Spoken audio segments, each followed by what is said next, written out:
Berjumpa lagi dalam permenungan kita edisi Selasa 14 Juni 2022. Pekan biasa ke-11.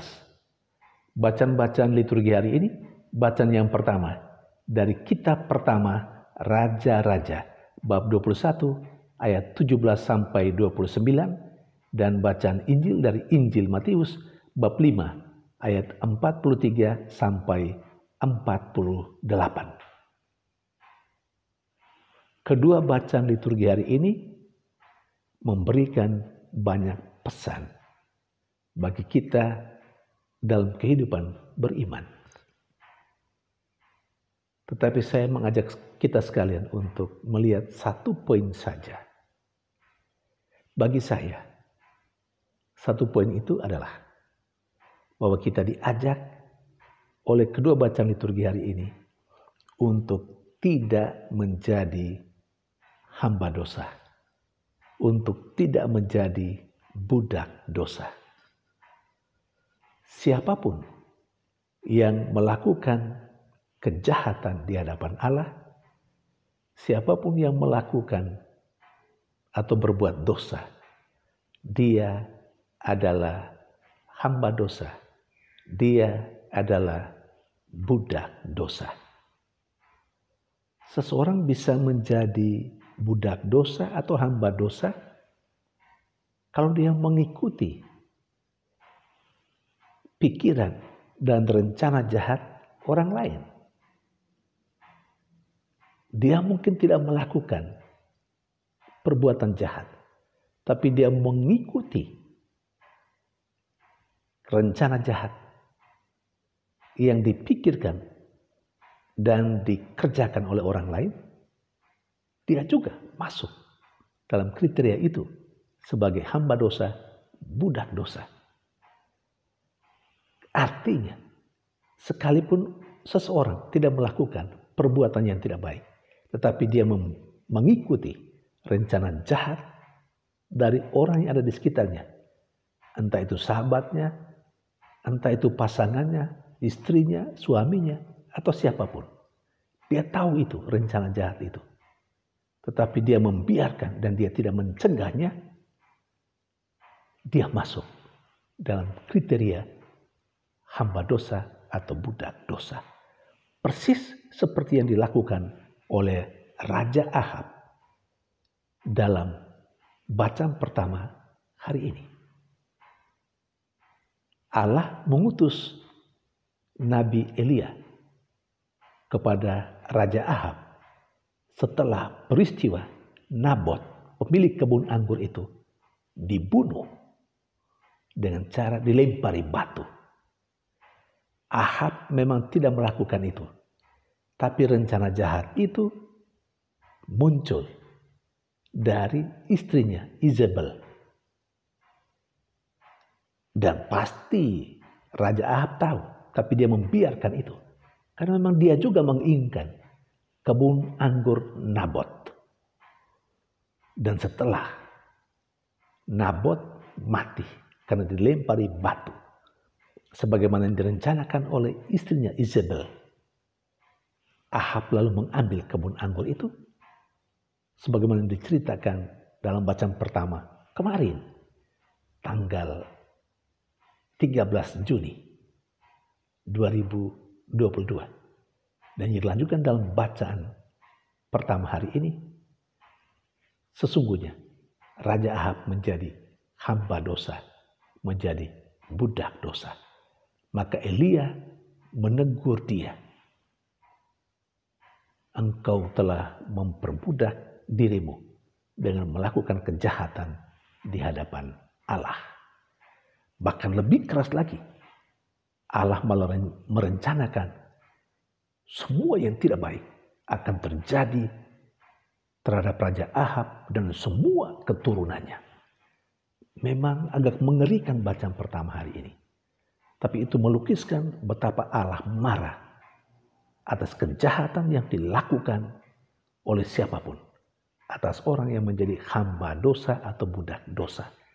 Atas orang yang ikut-ikut saja kejahatan yang direncanakan oleh orang lain dan membiarkan itu terjadi. Saudari dan saudara terkasih, kita hidup dalam lingkungan yang bisa saja memberi pengaruh yang tidak baik kepada kita. Kita diajak untuk mencegah kalau ada sesuatu yang tidak baik yang direncanakan oleh orang-orang yang ada di sekitar kita, yang kita tahu. Kita perlu mencegahnya. Kita perlu mengatakan kepada mereka untuk tidak melakukan yang jahat, yang tidak baik. Karena apa? Karena ketika kita membiarkan itu terjadi, sekali lagi kita masuk dalam kriteria hamba dosa dan budak dosa.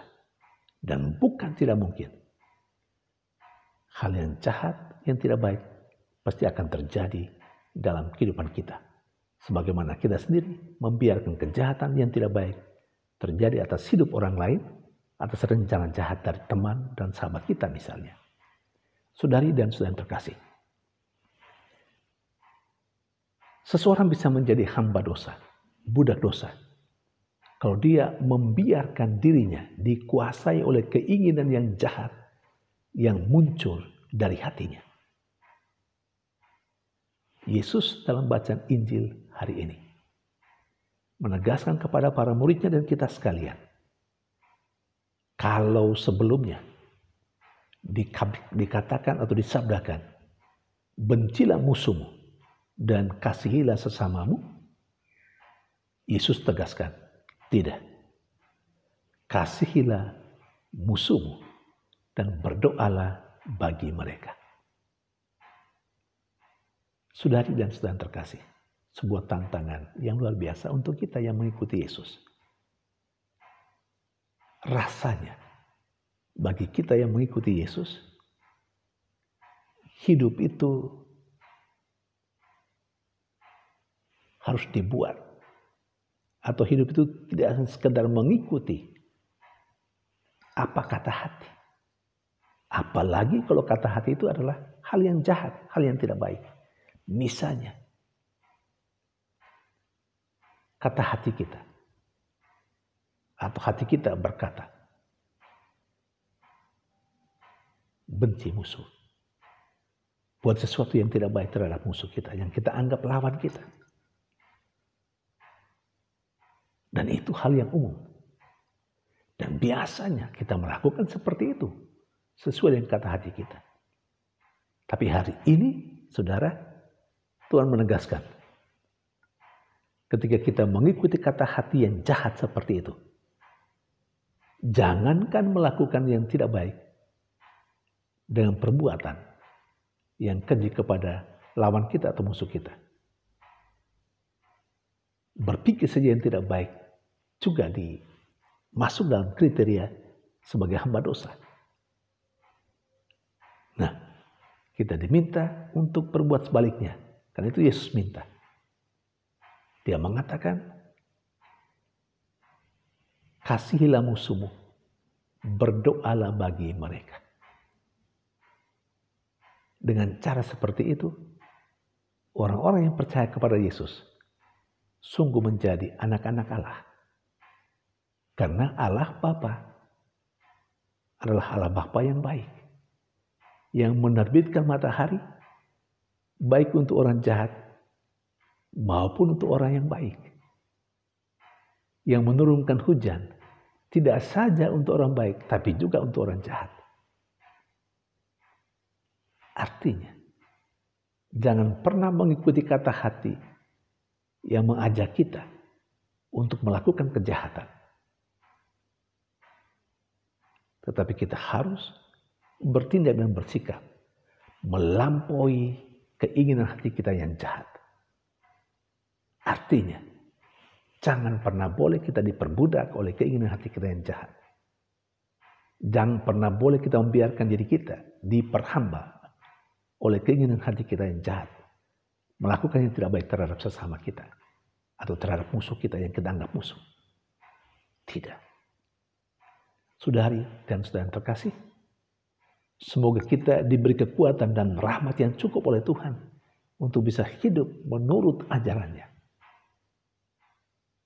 Tidak melawan kejahatan yang kejahatan dan tidak melawan orang yang berbuat jahat kepada kita. Bahkan diminta untuk mendoakan mereka. tantangan besar untuk kita. Mari kita terus berjuang untuk hidup menurut kehendak Allah sendiri, kehendak Tuhan yang kita imani, kehendak Yesus itu. Tuhan memberkati.